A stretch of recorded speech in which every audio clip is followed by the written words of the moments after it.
All right, early bird special. Man, Dave is a dad. He's getting old and now he's early to the show. Dave, we missed you on Tuesday. How's it going?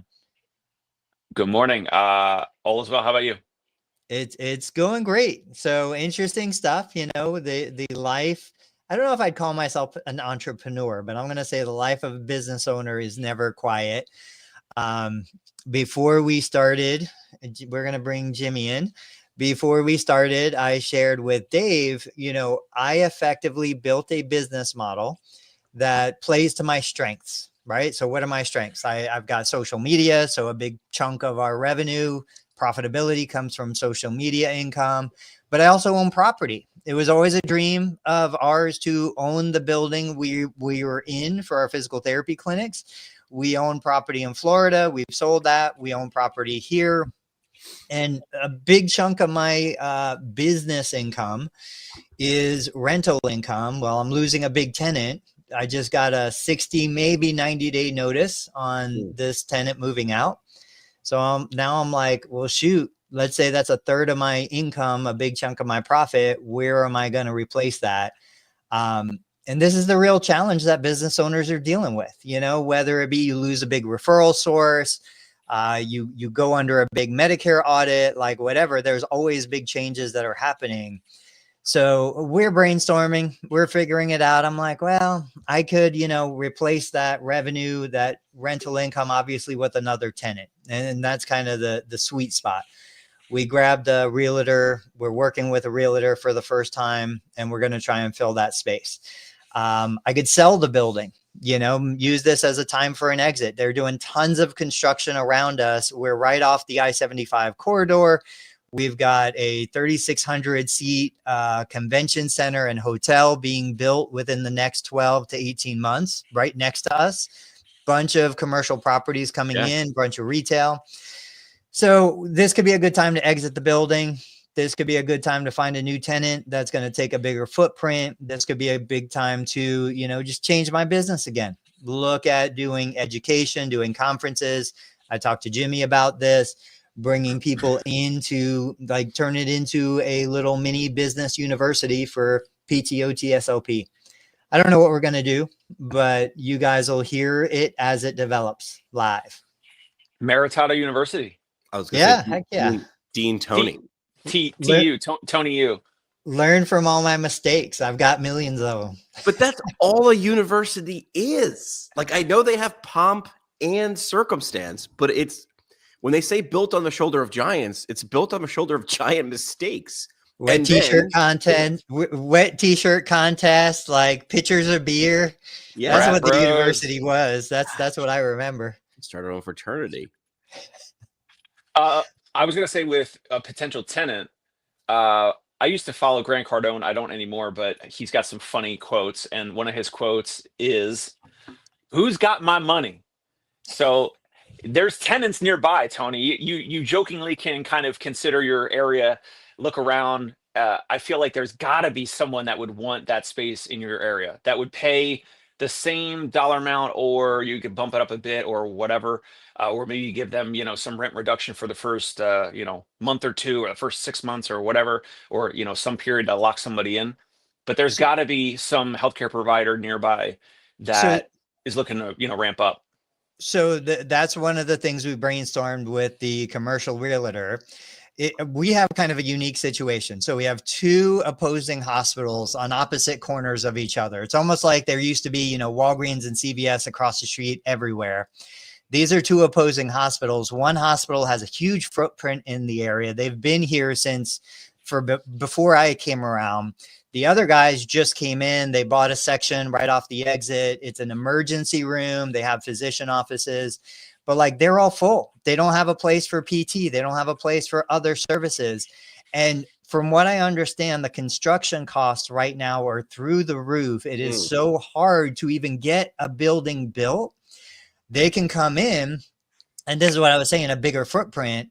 They can come in, take my entire building. It's almost 11,000 square feet, 2 floors. It was a spine center initially, so it's built for a medical center. and just be my tenant for the next 15 years. Like the other hospital rented 75% of my building for 5 years. It was an amazing experience. I love hospital tenants. So I would like to, and that's what we're going to try for, get somebody who wants a footprint in this area to come in and just take the whole building. There's also a massage therapy school who is looking to come into the area. I wish I would have owned a massage therapy business, school, but if I can't own it, maybe I can lease my space to them. Yeah, there's tons of opportunities. Be the Ray Kroc, right? Why own the business when you could own the ground the business is built on? I mean, right? Heck yeah. It's a real estate game.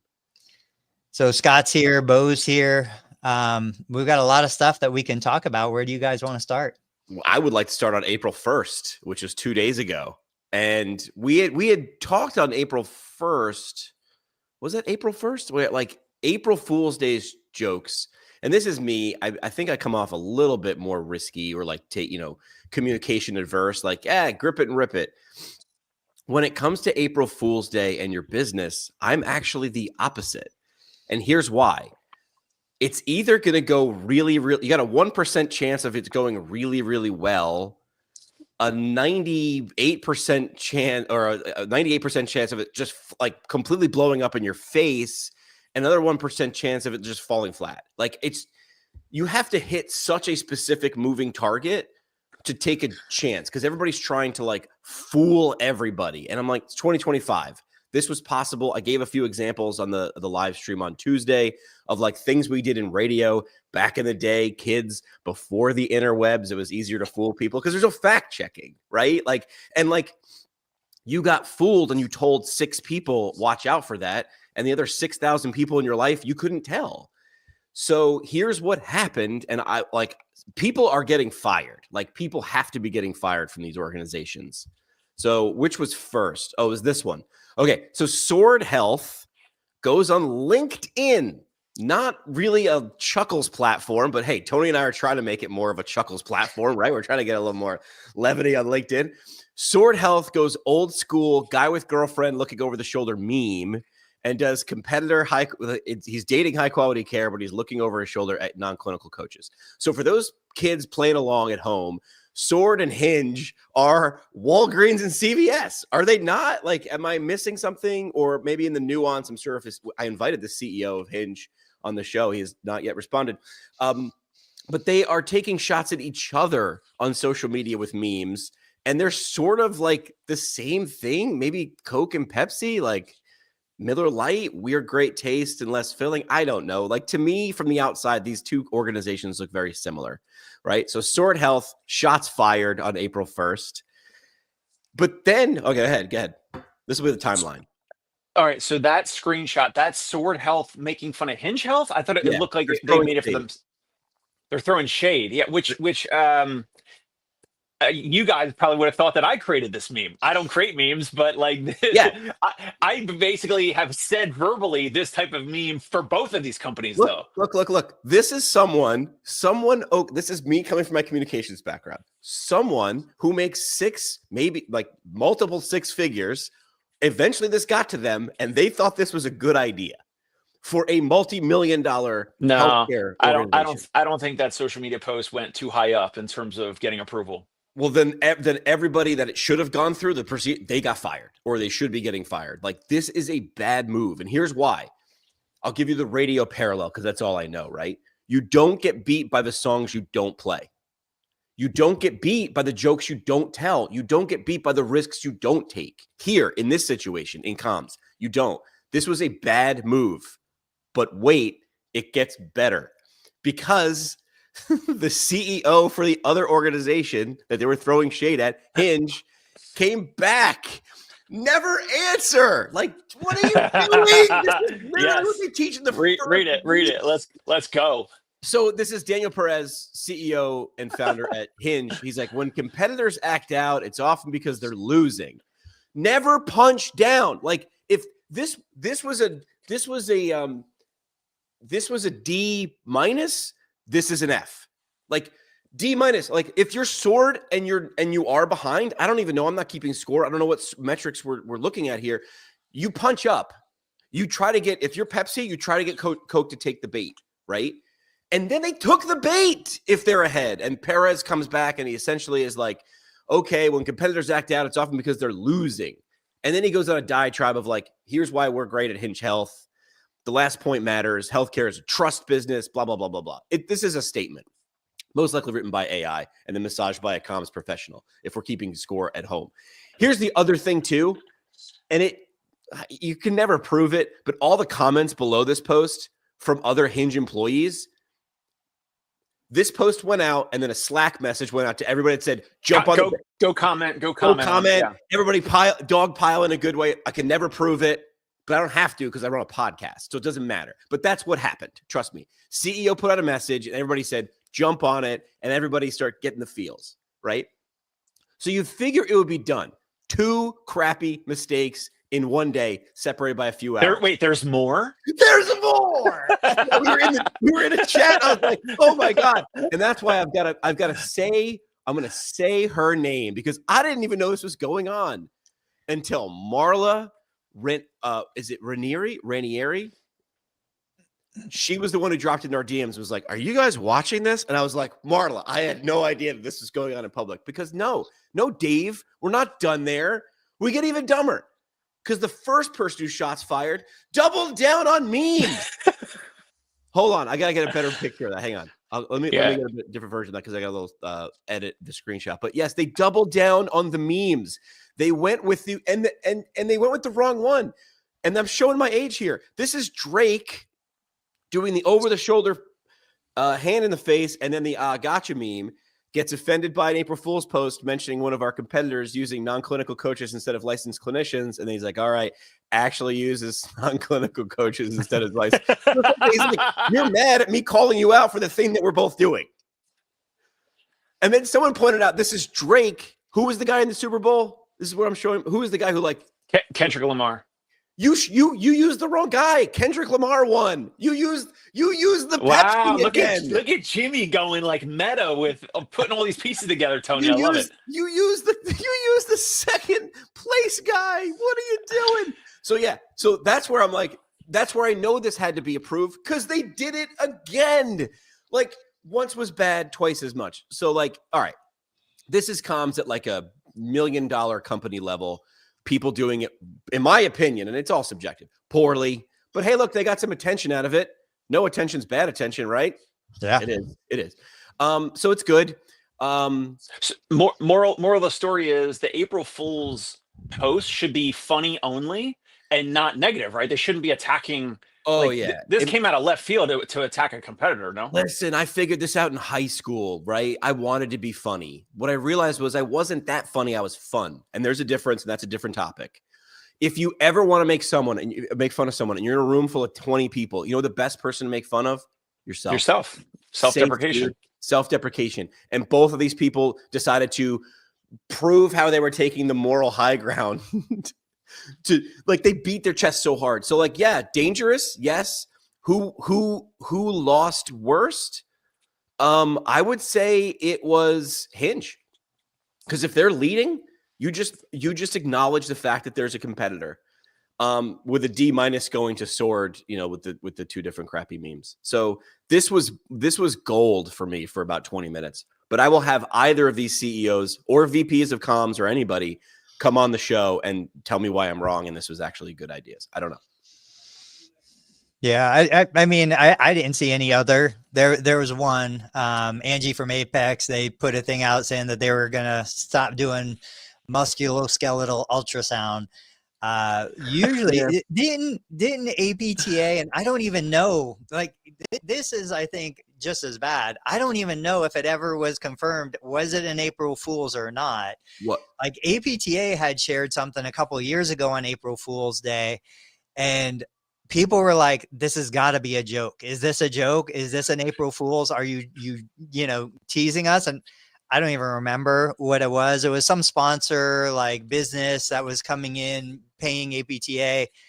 It was crazy stuff. I think there's more to be lost than to be gained.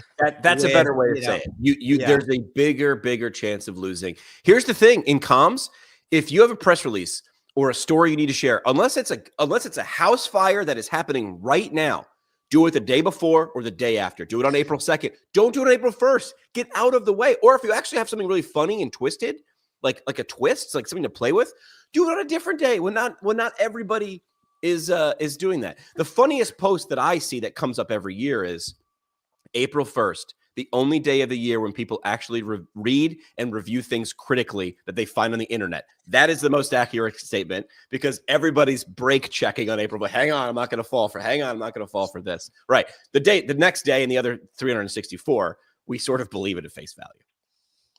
Nice. There was one social media post, and then we can move on. But there was one social media post that caught my attention that was kind of funny, and it was that Jeff Bezos had acquired Hooters, the chain of Hooters locations. It's not that far out of the realm of possibilities, though. Exactly. But for other reasons or whatever, that there's someone linked that and made that a thing. Now, did Hooters end up going bankrupt though? I think that's why I was saying that. Yeah, I think so. Okay, same thing, because I see it and I'm like, is this for real? That was a while ago, though. I saw that a while ago. They were talking about like how they're, because them and Red Lobster even longer. Somebody bought Red Lobster though, like at a big yeah, they did. All right, what do we got next on the agenda? How about the that screenshot I sent you guys? Oh yeah, that's the luxury personal training. Yeah. I'll get Jimmy, that. I'll let you. I'll get it up on screen. You start talking about it, Dave. I'll put it up. So I shared a post yesterday, I think it was. This is something I think about. And again, probably triggered by, I lose a big tenant. Now I need to make up the revenue. Where's it going to come from? Also based on conversations for the viewing audience, my wife came back into the clinic. This is her second week back in after 17 years. Now she's been behind the scenes doing payroll and other things, but she hasn't been a therapist in the clinic. And she came back as really running the front desk. And so she's realizing, she's like, wait a minute, when I left, what felt like yesterday, everything was on paper. New client would come in. We'd take a photocopy of their insurance card. We'd take a photocopy of this, that, and the other. Everything was done. Now it's like manual hunt and peck, okay, I got to put in their name. I got to put in their date of birth. I got to do all this stuff. Why is technology not doing this for me? Why? And you guys could tell me, Jimmy might know. I don't know of a single EMR in the physical therapy space. Guys, come at me, bro. I don't know of a single EMR in the physical therapy space where I can scan the insurance card, I can scan the driver's license, and it instantly creates the account for me. Do you guys know of that? I mean, we know in doctor's offices, dentist office, like everybody, everywhere else in the world, this happens. Does it happen in PT? I'm asking. I've never seen it happen anywhere. You have doctors where you can scan your insurance card and driver's license, and it creates an EMR account for you. Yeah, it uses OCR. I think that's what it is. Optical character recognition, turns it into text, puts it straight into the EMR. Like it understands very simply what's the information available. Anyway, so she's coming in. Will, welcome to the show. And she's like, oh my gosh, how is anybody supposed to survive 20 minutes checking authorization to try and get a best guess, of what reimbursement's going to be? We've got all these rules, all these regulations. We're not even touching the compliance side of it with compliance officers and attorneys and all the other junk we're supposed to deal with. She's realizing she went into a coma 17 years ago, woke up today in a completely different world. And so I shared a post real quick. I just said, hey, can you deliver a 10-minute one-to-one experience profitably for $30? And that just came because I said, look, Medicare in an ideal world is paying about $30 a unit. And if I can wipe out all of the frustration, all of the, regulation, most of the documentation, there's still state guidelines I would need to follow, and just say, hey, if I can build a model that delivers 10 minutes face-to-face time with a therapist for $30 profitably, why don't I just build that? Why don't we just make this simplified down to its core component? And of course, Dave came in with the other end of the spectrum. I am not trying to deliver Dave's level of patient experience for $30. So what did you think? Where'd your mind go with it? Oh, hold on. Before we share the luxury personal training. So with this model, I wrote and I commented. I got a little love. I got a few likes from you and I think maybe Jimmy and someone else or a few others. But um, I mean, we kind of talked about this before. One is that is not the client, patient, consumer that I'm looking to serve. I'm not looking to have just someone come in for $30. I believe that if this was the model, everyone's paying out of pocket, which is great. The money hits the bank account in a couple days. That is great. There's no revenue cycle management. There's no software or anything that we need for that. But the no-show cancel rates would be high, I believe, for people that are coming in kind of whenever they want.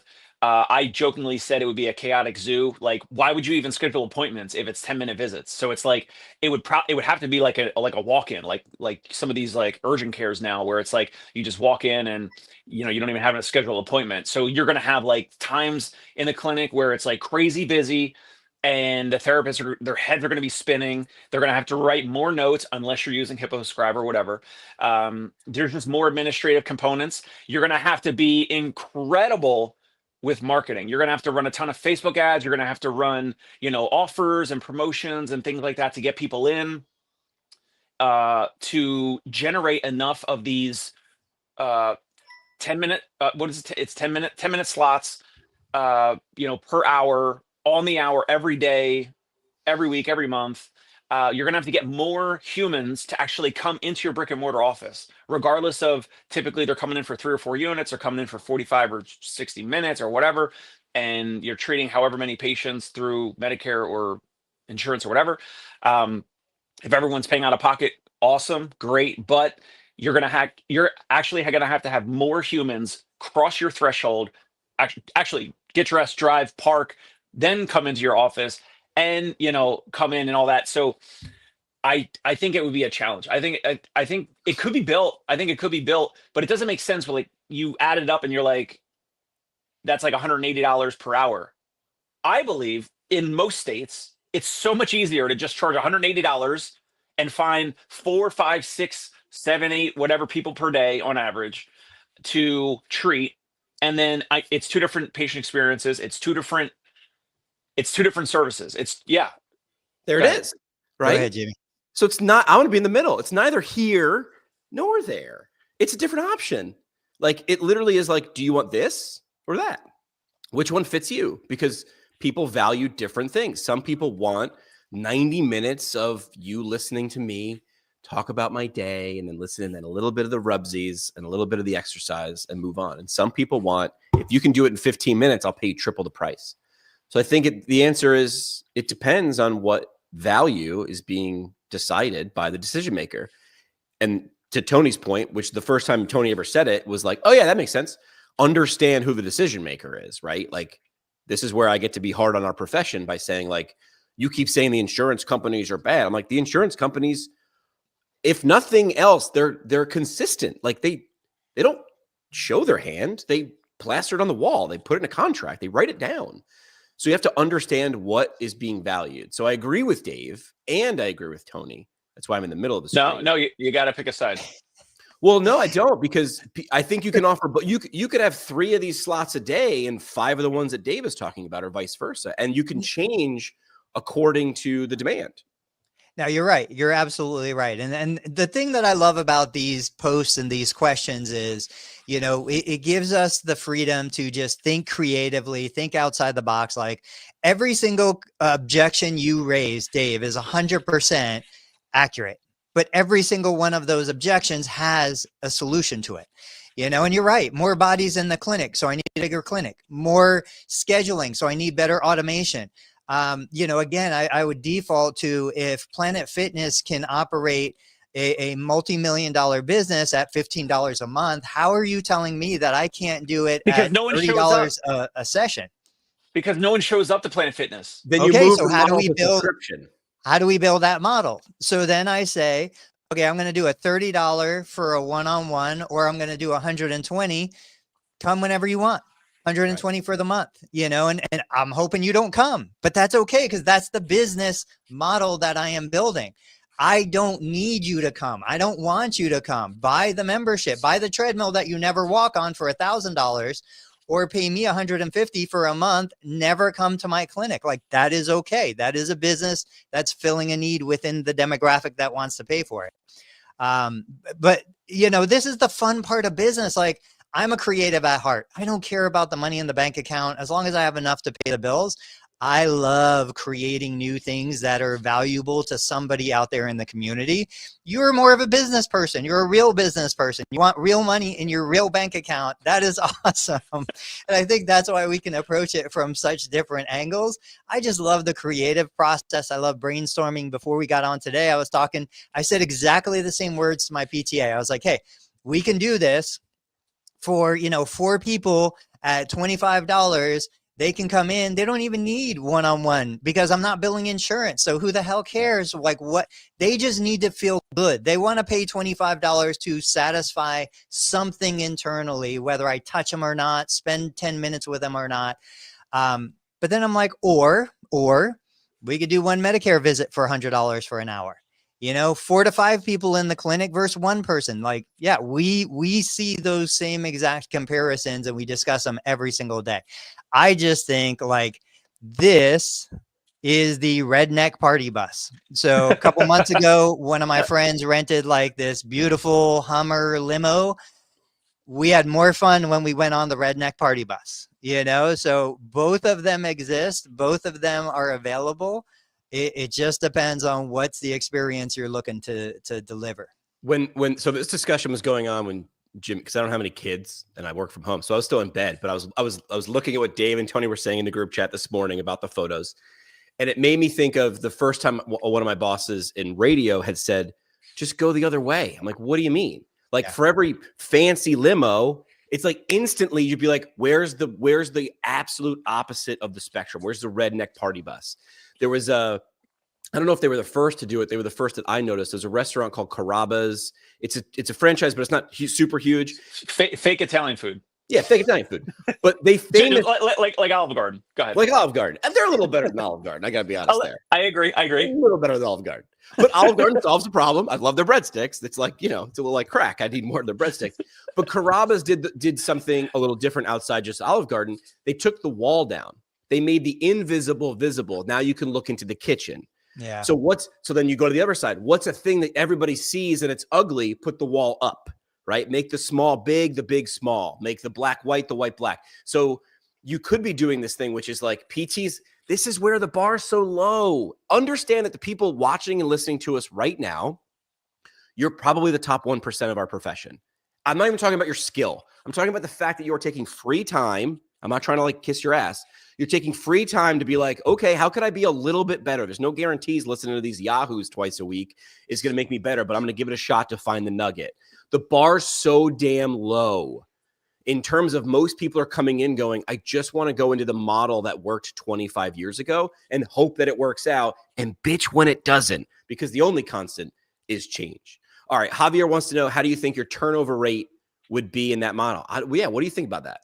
So I assume he means turnover in staff. Oh, really? I can tell you right now. I took it impatient. Like I took it in like finding new customers. Let's take both. Let's approach it from both perspectives. From a staff perspective, like Dave would never come into my building, come into my clinic and be happy and fulfilled and do what he wants. I can't even tell you how many therapists I've employed over how many years that could never handle or enjoy the model that I'm talking about.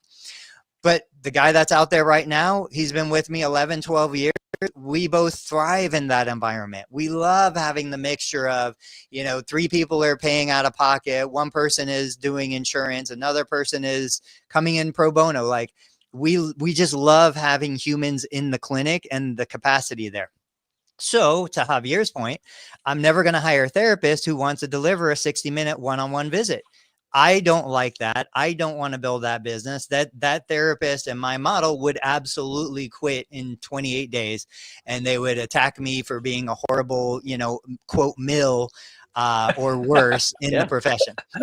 From a patient perspective, the whole idea is to, give them what they want and then get them out. Like turnover is an element in the profit model, and that's okay. I buy a car. The car sits in my driveway probably 98% of my time because I don't use my car other than coming here to work every now and then, which isn't that far. But I still paid for the entire car. I didn't do Uber to get to work. I bought the car. There's lots of things like that. And then the other part of it is going back, and everybody's going to hate this. I remember having these conversations with new hires, with people, therapists that were coming in. And I said, hey guys, I don't expect you to be with me for 40 years. Like, that's not the business. I expect you to come in, work a year, maybe 3. But if you're not developing and improving and growing beyond what my business can offer, you are not the therapist that I want to bring into the business. I want somebody who is going to turn over. I don't want to keep giving retention, raises of 3% just because you've been alive with me. I want you to come, I want you to improve, and I want you to get the heck out, go somewhere else. Turnover can be built into the business model, whether it's staff or customers, if you do it right. I have a interesting question that just came to mind. In using everything most of what Tony just said, are PT mills good? Because they get people in and out, and the goal is hopefully you can, in as many visits as possible in a short amount of time, get them to self-sustaining or back on their way. In that model, that's sort of what Tony was saying. It's like, hey, let's get them in, get them moving, and then get them out the door. They shouldn't be here for 6 weeks. They shouldn't be here for an hour times 8 weeks. That's a nice little twist. We should do a twisted episode where we have to defend PT mills. That would get some LOLs on YouTube, right? And I was just gonna add to that, not that I'm in favor of mills, but to partially defend them now as a teaser for if we could do that as a full episode. And Tony will say it all the time, they also are the low cost option. Sure. Right. So they have wide accessibility. They take a lot of insurances. They will get you booked. Now the whole, one-on-one, like billing units, and is it actually one-on-one care all the time when it's supposed to be one-on-one care? That's a whole other argument. That's a whole other component. Yeah, there's legality, and then there's are you delivering what's promised, right? Like legally, like that's where Tony said, like you have to be legal. Like you have to, if you are saying I am providing whatever, like all the things that have to be there need to be there. But then we put an assumption on patients that they want 60 minutes one-on-one, no one else in the room, no one within 100 yards of us, noise canceling headphones. You have to be staring at me the entire time. I'm watching every move with lasers and everything. Patients don't. I'm gonna go on a limb here. Most of them don't care about that. They want to be better afterwards. How do you do that is up to you. So going back last week or Tuesday, somebody, I'm not going to mention names because we might do an interview with him. He got really offended. He got really fired up.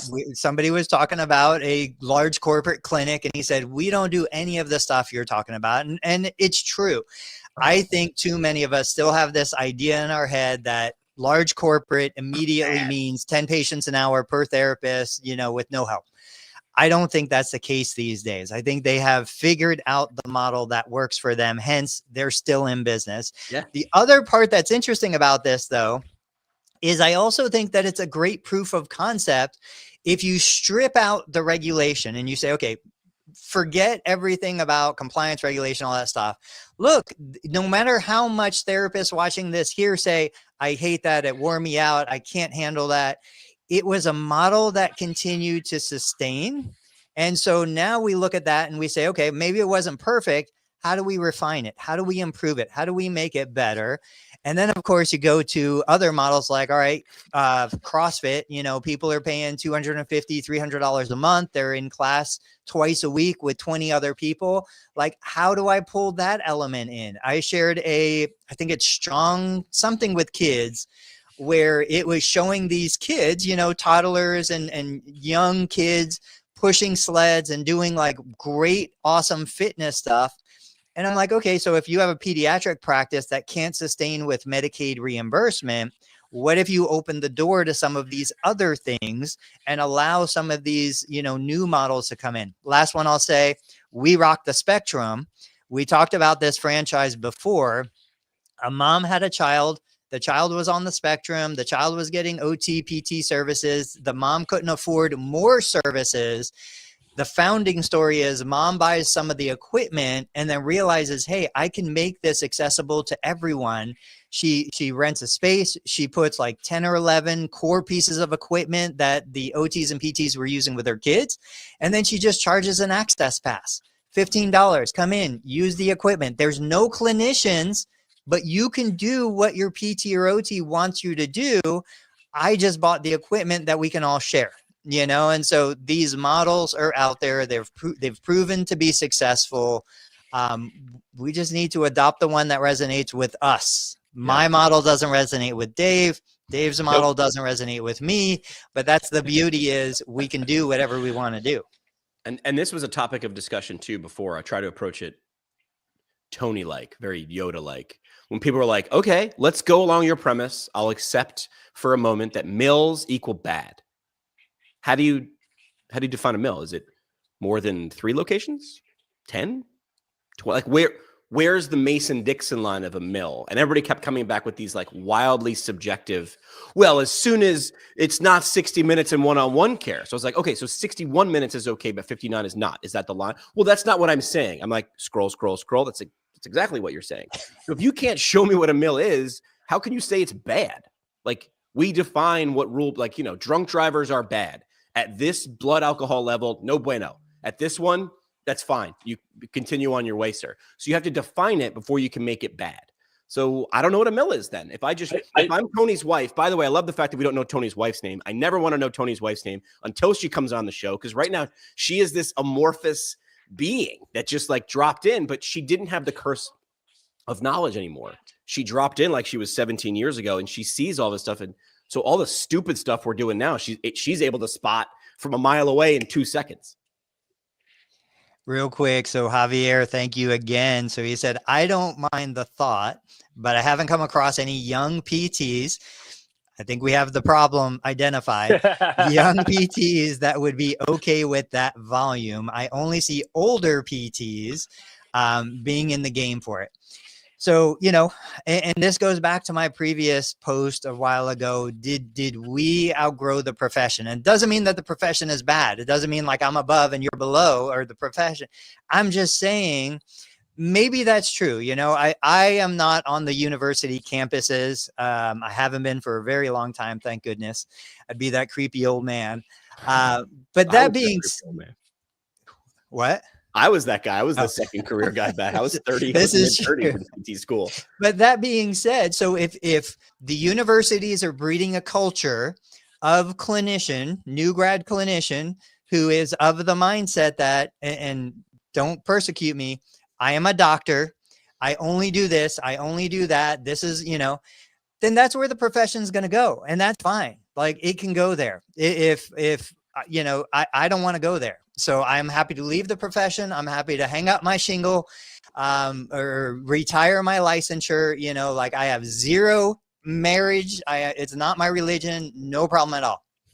But I would say, I think the profession would do well to attract more young clinicians who have been fitness influencers, CrossFit coaches, you know, have been in that world, because they also see the value in that different model. And I think when we go back and we look at, okay, am I building dependency? Am I breeding dependency? Because this is a hot button for a lot of clinicians. Like, if I, quote, ignore my patient and make my patient do their own exercise, from the outside looking in, I look like a bad therapist. Mm-hmm. But if I do it intentionally to say, hey, this person's not going to have my hands when they go home. They're not going to have me with them the next time they flare up. My job is not to make them dependent on me, but rather to teach them what needs to be done and how to do it. This is a completely different world, you know, and once you're empowering them is what you're saying. Once you realize that and consciously accept, okay, like, and I'm going to say in Dave's model, which I have patients out there for 20 years. There are people who are dependent on me. I've done that. I understand it, like, but they're paying me out of pocket. Insurance isn't paying me for it. I also think there's great power and great honor in being the therapist who builds independence, resilience, strength, and you know, sees the person, teaches them a couple of things, and then lets them go on their own. but I can understand how from a therapist perspective, you're like, you're ignoring them. You're not giving them, whatever. No, I am empowering them to be independent. I'm kicking them out of the nest so that they can learn how to fly on their own. So let's go through this, in police talk, because I watched enough SVU to consider myself an expert on police procedure. It would be like evidence chain of custody. It's like, this is the gun, who has had the gun. So the first touch point, because Javier's talking about new versus older therapists, right? So I want to call this conversation for a minute that's not what was in the brochure conversation, right? So if you're a PT, what's the famous story of where you came into PT? I was a midfielder and I tore my ACL my senior year and went to PT and fell in love with the process. Got it. So you were sold one thing. You bought in, cue the harp music and the heart eyes, right? That's where you bought in. Or a career fair that you heard what that person's day was like. Or maybe you were inpatient and you were watching your mom go through something traumatic, or your grandmother broke her hip, right? So it depends on what brochure you looked at first, and you expected the profession to look and feel just like that. You're like, if I show up and I do everything you tell me and pass all the tests, I get to just show up and be on this conveyor belt, and I get now at different stages, different things. This is what my day looks like, and this is what everything looks like, right? Or is it you tripped across a university's website and look, become a physical therapist, and our pass rate is this, and the average physical therapist is the third happiest profession and makes this much money, right? Maybe that was the first brochure that you ingested or consumed and now said, this is what I will now expect. Here's the thing. Those are all just messages, right? Those are all versions of the truth, right? So if you're expecting it to be easy and show up, and when you get there, it isn't like that, because by the time you ingested that brochure in high school and became a doctor of physical therapy, however many years later, I got news for you. The world changed. The world changed. It changed, and it's constantly changing. So I could see where the young therapist would be pissed or confused, or people who were in the profession on that conveyor belt are now pissed that they have to change and adapt. I understand why you're angry. It doesn't matter. It doesn't matter. It's not going to change anything. You have to adapt. Just because it was in the brochure doesn't make it true. I would love to hear from Dave. So Dave has been in baseball a long time, right? So when you think of, like, in baseball, you've got your batting coach, your pitching coach, and then you've got the coach and the team manager, and you've got all these other people, but there's still this whole team. Like, every single individual on the team doesn't have a dedicated person every single time. Now, some of them might have outside trainers that they work with exclusively, but like within your model, and I struggle with this every day. Am I a coach? Am I a healer? Am I, like, what am I even? I don't know. Most of the time, I just want to be an educator.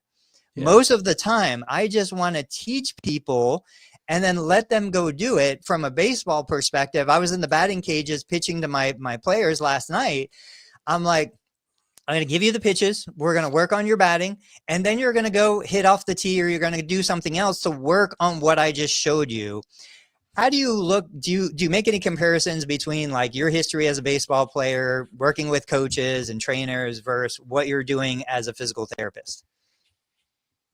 Not too much. I mean, I think at the end of the day, I think I look at what we do, or what I am, as a service provider. So some people, we go to someone's home and they kind of are yearning for the healer. Maybe we go into that mold. Maybe we fit that mold. Maybe we don't.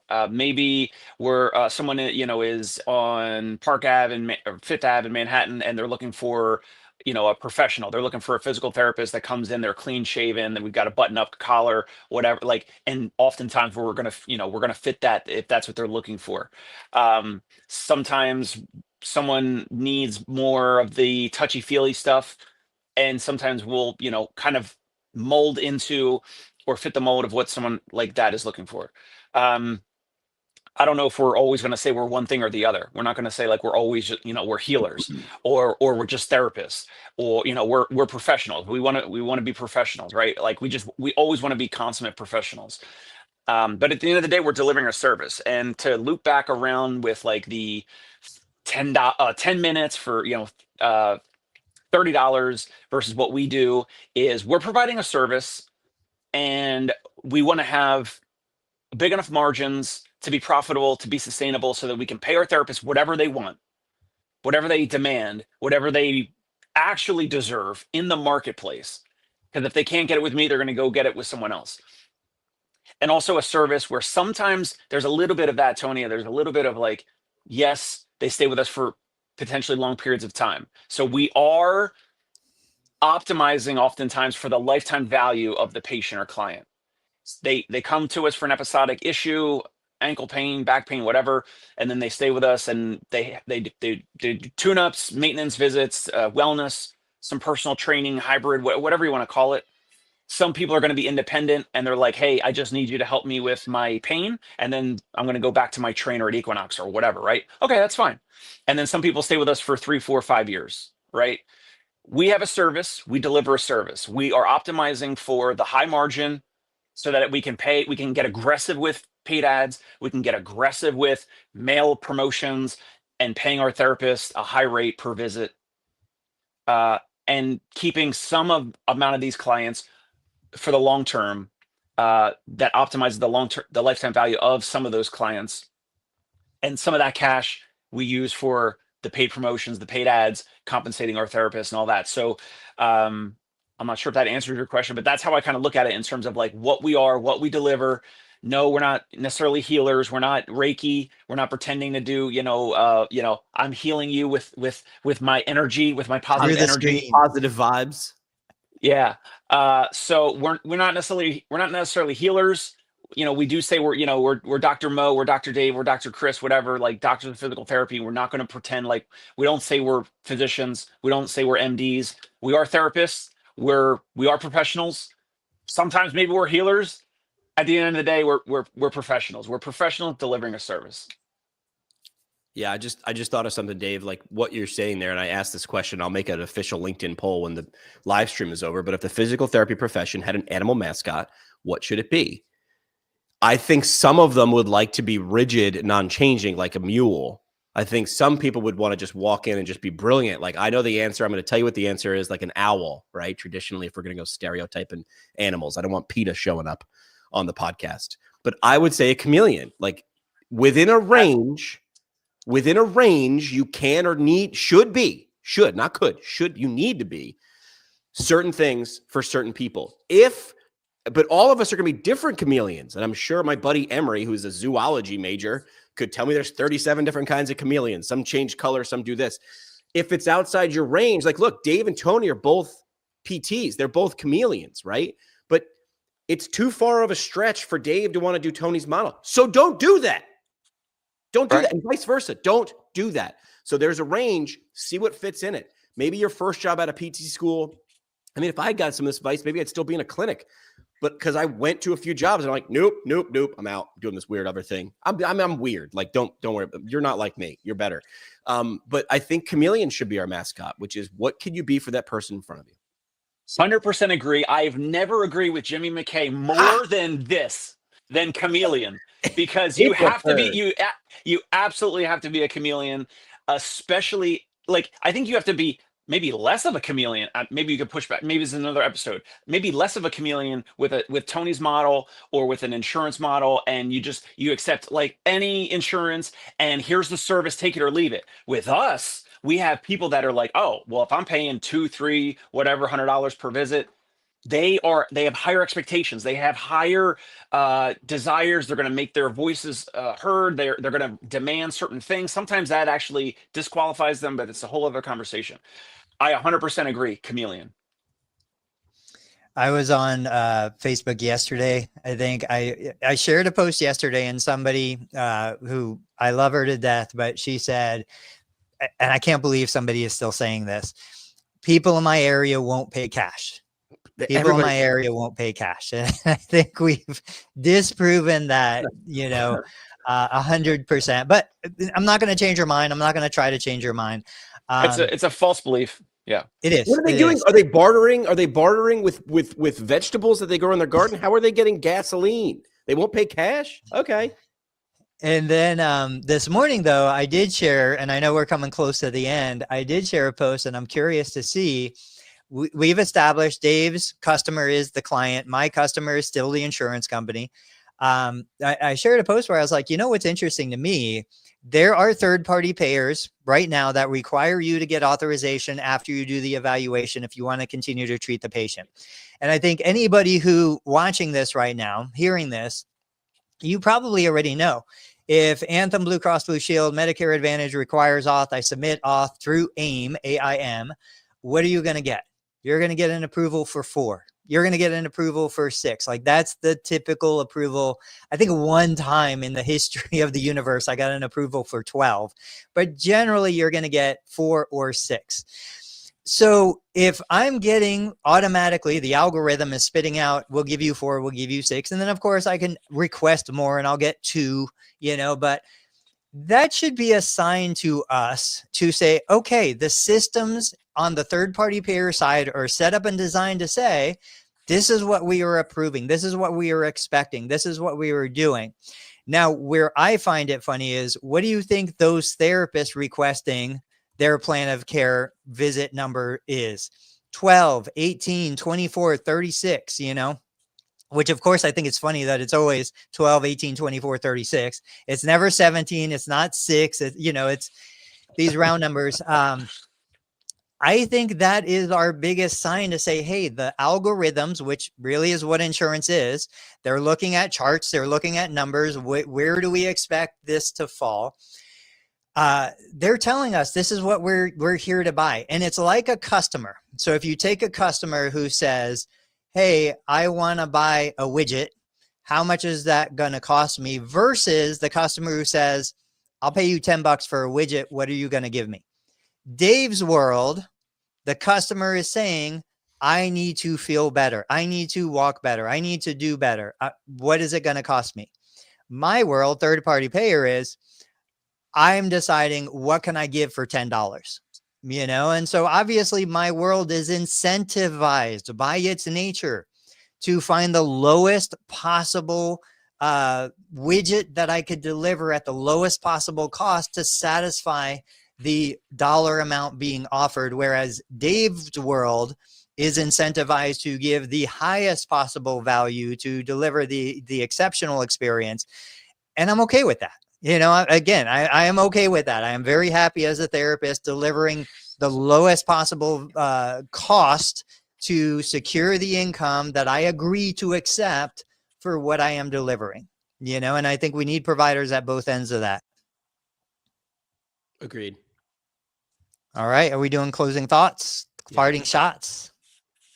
Parting shots. I want to come back to the luxury personal training on Tuesday. Yeah. We ran out of time. We didn't share that image. We can preview it. Let's tease it. There it is. I'll go first. Yeah, there we go. The little teaser. I'll go first. I felt like a chameleon back in 2016. I had, Vinicial had failed, and I was like, I gotta do. And I was kind of scrambling for a couple different jobs. I was doing an outpatient pediatric part-time job. I was doing sensory integration and stuff that like my wife is great with. I was doing coverage for a buddy's one-on-one outpatient office, so that was like out of network and self-pay.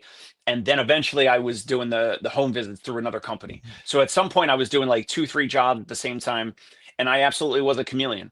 And the folks that I think, the therapists out there, anyone that's a healthcare provider or whatever, if you're able to be nimble and navigate different experiences, learn from different experiences, even if you have to take a job or you're working somewhere and there's too many patients booked per hour or per day or whatever, like, you got to learn from that. And if you don't like it, find something that's different. It's out there. Like, if you don't like Tony's model, find something that's different. If you don't like my model and you don't like that, you got to like confirm and, you got to book your own patients and build your own schedule.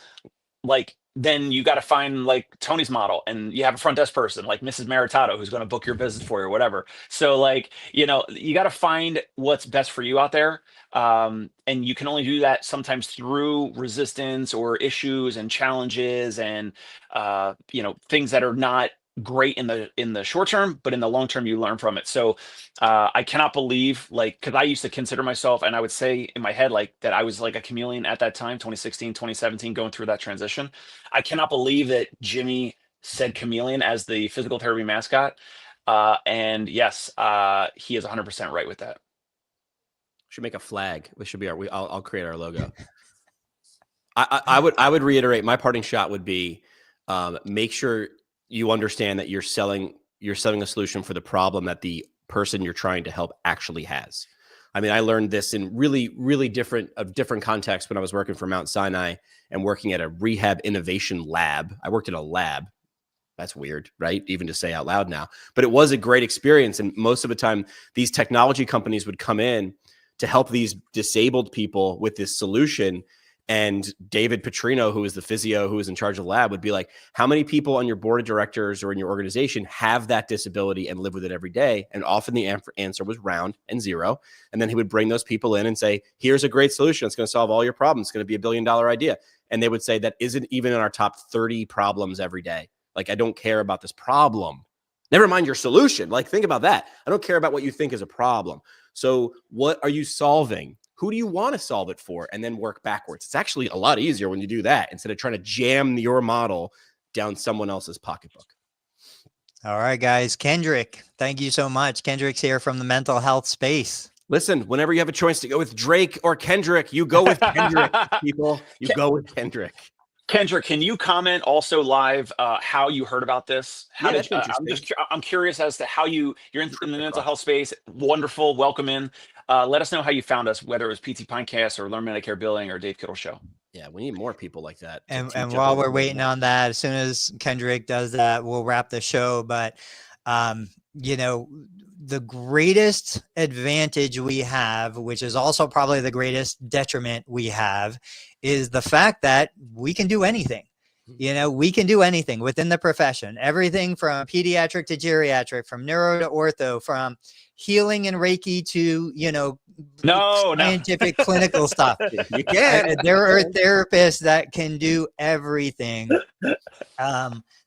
We don't have definitive direction with that, but we also have then the freedom. So, all right, guys. What? The line from Jurassic Park, your scientists were so concerned if they could, they didn't stop to think if they should. Yes, exactly. All right. We'll let Kendrick leave a comment later. I'm going to wrap it up. Come back Tuesday, Thursday, every morning, 8:30 a.m. Eastern. We will see you guys on the next